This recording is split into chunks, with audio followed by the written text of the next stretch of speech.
Welcome back to the CRX DIY Restoration Series brought to you by Resin Auto Co. Yup, that's the nut that the driver's seat bracket bolts into. Oy. In the intro episode to this series, I showed you some sneak peeks of the challenges that this car has. So in this episode, I'm going to go into some more detail and show you what I learned and the progress that I've made as I DIY restore the interior of this car.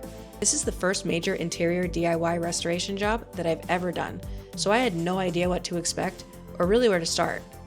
I decided to focus first on removing all of the parts and interior pieces that were loose in the car. As I vacuumed the carpet, I initially thought that I could deep clean it and save it, but unfortunately, the rust stains were a bit too gnarly for that. I'll order some new carpet once I'm ready to reassemble the interior, so no worries there. But for now, I just needed to minimize the amount of dirt and dust that was going to get thrown all over the place once I started to rip the carpet out. It actually came out really clean, which was super helpful later on when I had to cut it up in order to remove it. Way less of a mess for sure. Shop vac for the win. Once the carpet was vacuumed, I immediately started to neutralize the rust where the seats bolt into with some OSPO. Then I neutralized the rust in the trunk with some OSPO. You can see the OSPO working its magic on the rust in this time lapse that I took.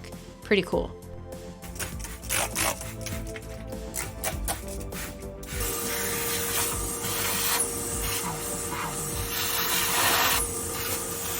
Next, I cleaned the surface with some isopropyl, and then I sprayed the exposed area with Eastwood's Rust Encapsulator for a layer of protection.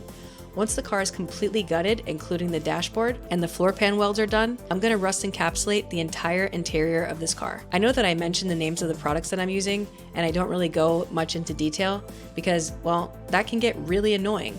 So instead, I have a build sheet with the list of the products that I'm using that you can download for free in the description of this video, or it'll be in the top comment of this video. So anyways, next was prep time for the rust encapsulator.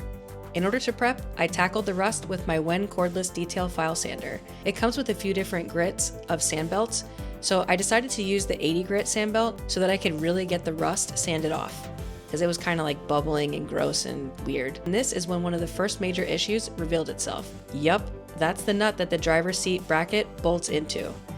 Oy. And this is also where I definitely decided that I'm going to need to learn how to weld for sure. From there, I finished absolutely schmammering the rust off of the interior wherever I could. I cleaned the areas, and then I sprayed some of Eastwood's Rust Encapsulator onto the cleaned areas in order to protect them. In the next episode, we're going to tackle removing the sound deadening. Thanks for watching, and I'll see you in the next one.